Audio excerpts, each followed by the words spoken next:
Bueno, vamos con la siguiente cosita que les quería decir sobre Gibbs. Retomamos con estos gráficos que vimos recién de Gibbs contra temperatura, porque me viene bien esto último que mencionamos de los puntos de intersección, de las rectas que se acuerdan que cada una representa un distinto estado de agregación y donde se cortan, que es donde tenemos que se igualan sus energías de Gibbs molares, es donde tenemos justamente la posibilidad de cambio de fase, puntos de fusión, donde la Gibbs de sólido, Gibbs molar de sólido, vale lo mismo que la de líquido, punto de ebullición, donde la del líquido vale lo mismo que la del gas, punto de sublimación, va a ver si hay algún punto en la que el sólido y el gas valen lo mismo, las Gibbs, siempre y cuando estén en el mínimo. ¿Se acuerdan que habíamos visto eso? Cuestión que desde esta idea de que los mínimos de energía libre de Gibbs son los estados favorecidos y que en una transición de fase lo que necesitamos es que puedan coexistir las dos fases, ¿sí? Tenemos una condición de transición de fases que es que también a nivel diferencial las energías libres de Gibbs molar de los distintos estados, de las distintas fases, tienen que coincidir, ¿sí? Con esta idea, retomemos, hay todo un desarrollo que se puede hacer a partir de esta expresión diferencial que les comenté en el video anterior.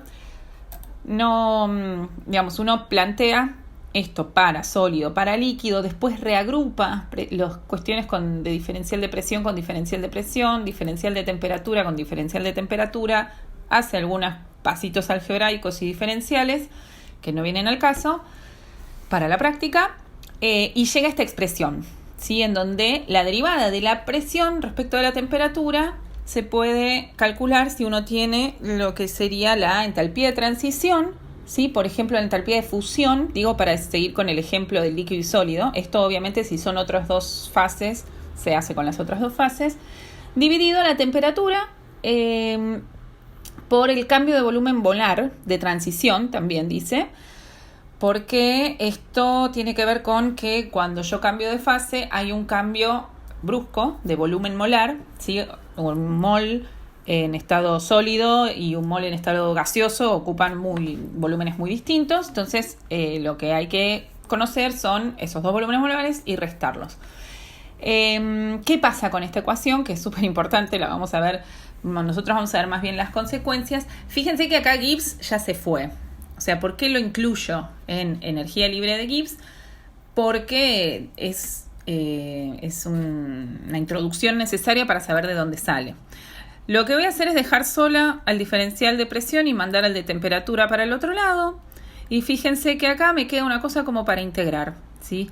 Si integro, la ecuación que obtengo es algo así, donde tenemos un punto de referencia, ¿no? Vieron que en las integrales acá tendría que haber extremos y a partir de eso sale algún punto de referencia. Entonces, lo que encuentro es una relación entre la presión y la temperatura para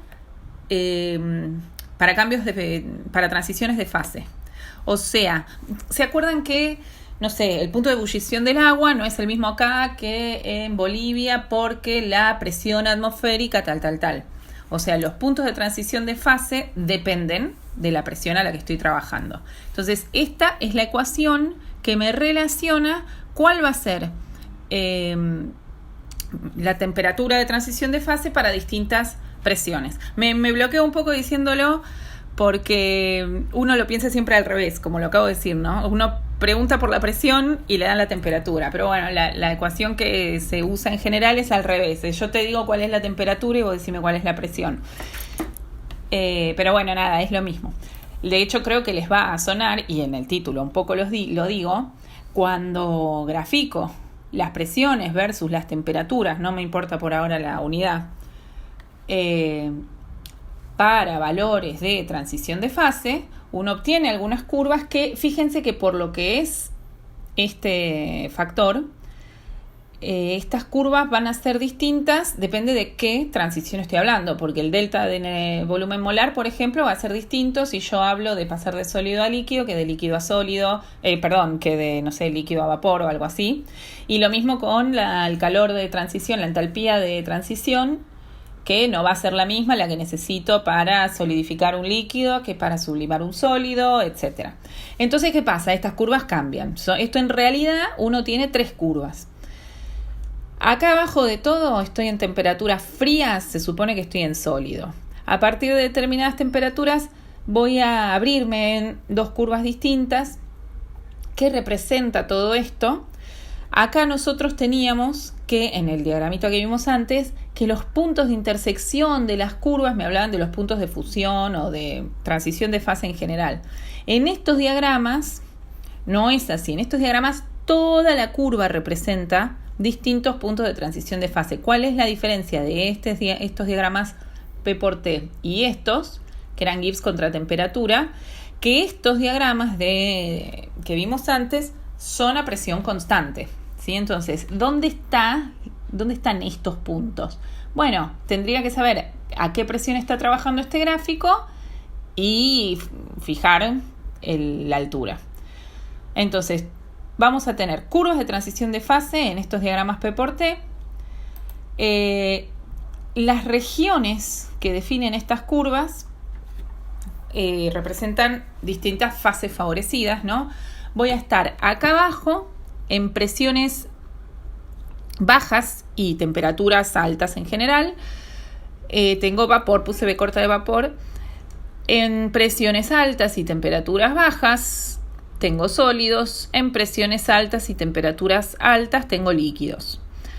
Entonces, la curva que separa la región del sólido de la región de vapor la vamos a llamar curva de sublimación, y es la que, por ejemplo, piensen que esto es un valor de temperatura, me dice a partir de o hasta qué temperatura, en una curva como esta que estamos mirando, puede haber sublimación, ¿sí? Después de determinada temperatura ya no hay posibilidades de sublimación. Por eso hay sustancias que subliman y sustancias que no, a temperatura ambiente, digamos. Si uno cambia condiciones de presión y temperatura, eso puede cambiar. Vamos a tener en donde separo la zona de sólido con la zona de líquido, la llamada curva de fusión. La curva de ebullición va a ser la que le separa líquido de vapor, ¿sí? Y decía, si yo quisiera entonces decir, bueno, acá, ¿quién es el punto de ebullición? Todos estos son puntos de... todos estos son puntos de ebullición, todos estos son puntos de fusión y todos estos son puntos de sublimación. El asunto es que depende a qué presión esté. Si yo me planto en una presión determinada, bueno, ahí tengo el punto de fusión, el punto de ebullición, y sublimar a esta presión, la sustancia que sea que estoy mirando no admite sublimación, ¿sí? Esa es la relación entre estos dos gráficos.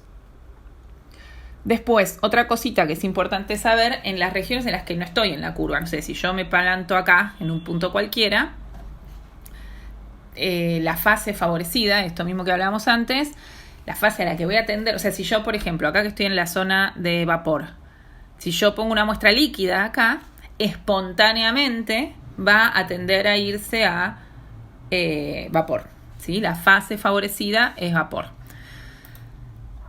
¿Qué pasa con esto? Me interesaba también mencionarles, perdón, no lo dije todavía, pero estos son los famosos diagramas de fase. Ya seguramente los han hablado, quizás en más de una materia. Lo que pasa es que, bueno, quería ver de dónde salen y nada, de nuevo tratarlos un poquito. Acuérdense que fase no solo refiere a estado de agregación, tiene, obviamente una fase siempre tiene composición química uniforme, estado de agregación uniforme y también determinada estructura y organización interna, que puede determinar que por ahí tengo distintos sólidos, pero distintas formas alotrópicas también se los llama fases, ¿sí? Bueno, y también tienen una interfase definida, eso no me importa tanto. Me interesa que por ahí es el ejemplo más conocido, ¿no? Uno tiene el carbono sólido, puede presentarse en forma de grafito, puede presentarse en forma de diamante, puede presentarse en forma de otros sólidos. Entonces, los diagramas de fase de determinadas sustancias que presentan distintas formas alotrópicas a veces no solo hablan de cambio de estado, sino también de este tipo de fases. A la E y a la M no le den bola. La E es de estable, la que dice M preferiría que no estuviera, porque es algo que se llama metaestable. Igual por ahí sirve que lo miremos, porque fíjense que el gráfico muestra lo que ya sabemos todos, que a presión muy alta hay diamante, pero los valores de presión están como exagerados, digamos. En esta zona, si yo no dibujara el grafito M, nos parecería medio mentira, porque uno dice, no, mentira, che, a estas presiones y estas temperaturas, nosotros vemos que lo estable es el grafito. Y bueno, en realidad es metaestable porque tiene como una transición exageradamente lenta, entonces un poco cuenta como, digamos, para que se ajuste a la experiencia uno le define esto de la estabilidad y la metaestabilidad. Igual tiene una definición más rigurosa, pero bueno, nada, para que lo tengan en cuenta. Les quería mostrar el diagrama de fases del agua, que también, digamos, hay una parte que es la que todos conocemos, donde hay curva de sublimación, de fusión y de ebullición, donde se ve el punto de ebullición conocido a presión de una atmósfera y temperatura conocida ambiental del ambiente. Pero hay también, si uno se va a presiones muy altas y mantiene temperaturas bajas, existen formas sólidas de agua que, admiten otra nomenclatura porque la estructura molecular es particular, ¿sí? Entonces, también se consideran esas distintas fases para el diagrama. Todos los diagramas de fases van a tener esto llamado punto crítico, que es un punto en la región que separa líquido de vapor a temperaturas suficientemente altas, muy altas, y presiones también considerablemente altas. Este gráfico creo que no se llega a ver, pero miren el cambio de escala, ¿no? Acá abajo me hacen una escala, está en atmósferas. Y acá hay un corte, por eso esta línea, de hecho un poco más abajo, en el 2 hay un corte como para mostrarnos cómo sigue para arriba. Estas son presiones exageradamente altas, por eso en general esta parte ni se incluye en un diagrama de fase del agua, porque para las cuestiones más de experiencia no se alcanza con mostrar lo otro, pero está bueno que sepan que eso existe y que existe también este punto crítico en todas las sustancias a temperaturas y presiones suficientemente altas como para que se da un fenómeno medio extraño y lo que tenemos es una fase con propiedades líquidas y de gas medio mezcladas. Se habla de un fluido supercrítico, ¿sí? No le vamos a dar mucha bola, pero sepan que existe y que es otra fase posible. No olvidé mencionarles el punto triple. Hablamos de un punto triple, pasa que esto seguramente ya lo vieron, en el punto en el que pueden coexistir las tres fases. Hay una determinada presión, tal que si yo llevo la temperatura a determinado valor, puedo tener muestra líquida, gaseosa y sólida y todas estables, ¿sí? Ese punto triple, me interesaba comentarles que siempre sirve, si uno quisiera armar las curvas, porque esto se los voy a pedir eventualmente, si yo de golpe les digo, bueno, tengo esta sustancia, conozco su punto de ebullición a tal presión, ¿qué pasa si estoy en otra presión? Bueno, lo que yo necesito es esta ecuación y reemplazar la temperatura que me están diciendo. Esto es una función, donde todo es número menos la T y la P. P0 y T0 son puntos sacados de este gráfico. Ahora, ¿de dónde? Bueno, si yo estoy armando la curva de fusión, voy a tener que usar algún punto de la curva que separa sólido de líquido, ¿sí? Siempre las temperaturas bajas y presiones altas es sólido, acuérdense. Entonces, en este caso podría usar el 0,1, este que puse acá, el 2,1 Kelvin 0,1 bar. Si quisiera armar la curva de ebullición, puedo usar este punto de acá, que separa líquido de gaseoso. Ahora, el punto triple tiene la gracia de que siempre sirve, ¿sí? Sirve para las tres curvas. Entonces, en general, es el dato que uno busca. Les voy a pedir entonces ahora que hagan algunas cuentitas. Todos los datos de entalpía y volumen molar son datos de tabla. Y el resto es información que sacamos del gráfico. Algunas cosas ya las saben de antes y bueno, las cuentas será lo que habrá que hacer con mucho cuidado de unidades.